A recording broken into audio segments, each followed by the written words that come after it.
সম্প্রতি দমদম বেদিয়াপাড়া লেন অঞ্চলের চট্টগ্রামের অধিবাসিত মানুষদের নিয়ে স্থানীয় চট্টল সমিতি আয়োজন করে বার্ষিক মিলনমেলা অনুষ্ঠান। শুরুতে মঙ্গল প্রদীপ প্রজ্বলন ও মাস্টারদা সূর্য সেন ও মনীষীদের প্রতিকৃতিতে মাল্যদান করা হয়। উদ্বোধনী সঙ্গীতের মাধ্যমে অনুষ্ঠান এগোতে থাকে। তারপর মঞ্চে উপস্থিত বিশিষ্ট অতিথিদের সম্মাননা প্রদান ও তাঁদের অনুষ্ঠান সম্পর্কিত ক্ষুদ্র ক্ষুদ্র বক্তব্যের মাধ্যমে অনুষ্ঠানের তাৎপর্য ব্যাখ্যা করেন।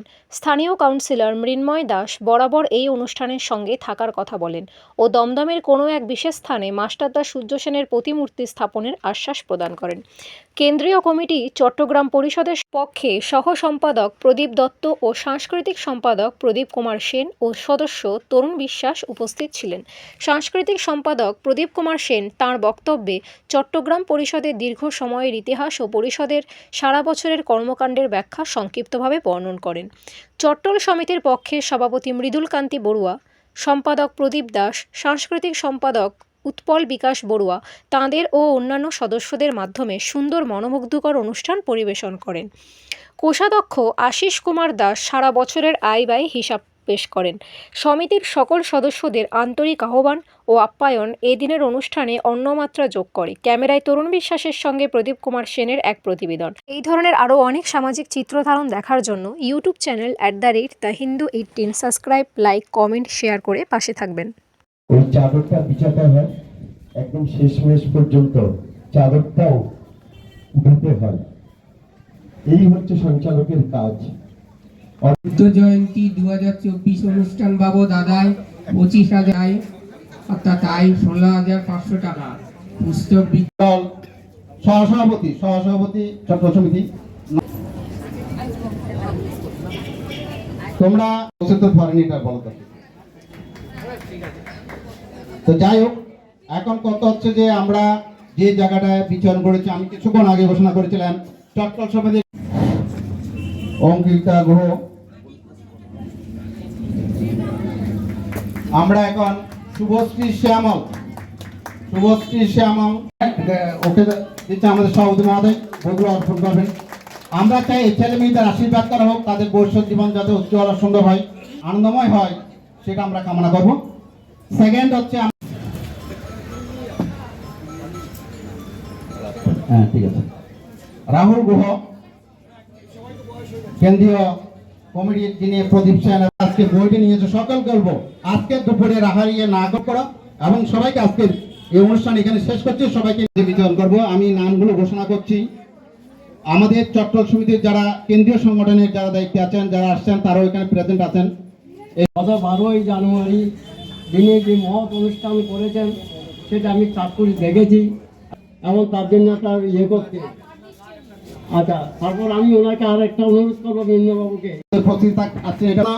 আমরা চট্টল সমিতির যেসব ছেলে মেয়ে বিবাহিত হচ্ছে, অর্থাৎ চট্টল সমিতির মেয়েরা অন্য জায়গায় চলে আসছে এবং চট্টল সমিতি এইসব স্বাধীনতা সংগ্রামীদের যারা দেশের জন্য আত্মবলিদান দিয়েছেন, তাদের আমরা আগামী প্রজন্মের কাছে বাঁচিয়ে রাখতে আমরা সেই জায়গায় আমি চিহ্নিত করে নিয়েছি। কিছুদিনের মধ্যেই আপনাদের সবাইকে আমন্ত্রিত জানাবো এবং কেন্দ্রীয় কমিটির সবাইকে আমন্ত্রিত জানাবো, এবং আমি পারলে আমার বিধায়ক, রাজ্যের শিক্ষামন্ত্রী এবং আমার সাংসদ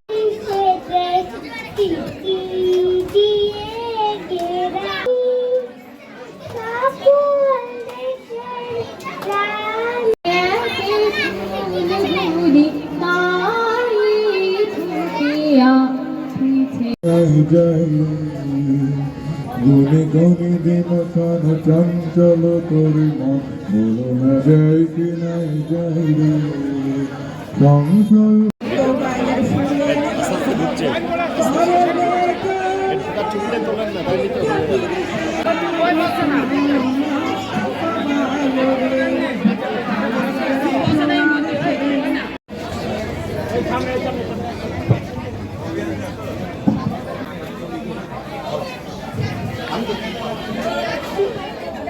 দেখা, এদের উপলব্ধি, এটাও কিন্তু আমাদের কাছে একটা বড় পাওনা। তো এই জিনিসগুলোকে আমরা যুক্ত ছিলাম নাচ গান অনেক কিছুর মাধ্যমে, তো আমি এই জিনিসটাকে হারিয়ে যেতে দিতে চাইনি কখনোই।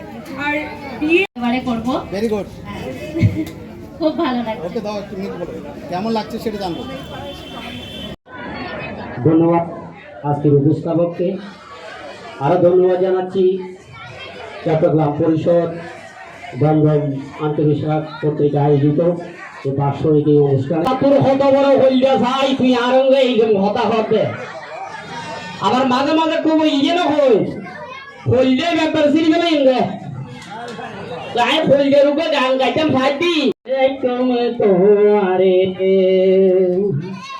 কইলা রঙে গাতি রে তুমি তোমারে চিনা লগে রাতান তোরে সারা নটিকে আর বিদেশ ধরা তুই হইলা আর হইলা রে বলো কইলার ভিতর গাতি রে তুমি তোমারে কইলার ভিতর গাতি রে তুমি তোমারে আইয়ে রে অনাথ তো এর কিছু যারা হয় মহব্বত হয় যে মহব্বত ভালোবাসা দিন ভাই ইন আসলে অতুলনীয় ভাবে আমরা গ্রহণ করছি। ধন্যবাদ। পিতা এত অঞ্চলের শ্রী মিন্ময় দাস তিনি মঞ্চে আছেন। চট্টগ্রাম পরিষদের প্রেসিডেন্ট সেক্রেটারি প্রদীপ দত্ত তিনি মঞ্চে আছেন। সাংবাদিক তরুণ বিশ্বাস মঞ্চে আছেন। তরুণ বিশ্বাস কিছু বলবেন ভাষায় কথা হইয়ে আনন্দে আমিও দু চার কথা হই সাতগাঁয়ের ভাষায় বেশি ভালো লাগবে। মঞ্চে যখন প্রদীপ দত্তের দায়িত্ব নিয়ে কিছু কথা বলছি এবং চট্টগ্রাম পরিষদের হয়ে কিছু কথা বলছি, স্বাভাবিকভাবে সেটা সাংগঠনিকভাবে স্থাপন করেন, কিন্তু সারা কলকাতায় পশ্চিমবঙ্গ সরকারের তথ্য সংস্কৃতি বিভাগের উদ্যোগ এবং সহায়তায় আমরা 4টি জায়গায় অনুষ্ঠান করি। প্রথম অনুষ্ঠান অবশ্যই পিজি হসপিটালের সামনে বিবেকানন্দ পার্কে স্বামীজির যে পূর্ণাবয় মূর্তি রয়েছে সেই মূর্তিতে আমরা শ্রদ্ধাঞ্জলি নিবেদন করি পশ্চিমবঙ্গ সরকারের সঙ্গে। ওই 12ই জানুয়ারি 1934 সালে সেদিন চট্টগ্রামে তাদের যখন ফাঁসি হবে হাতুড়ির আঘাতে প্রতিটি অঙ্গ প্রত্যঙ্গ টুকরো টুকরো করে ভেঙে দেওয়া হয়েছিল। শুধু তাই নয়, ফাঁসিটা একটা প্রহসন এই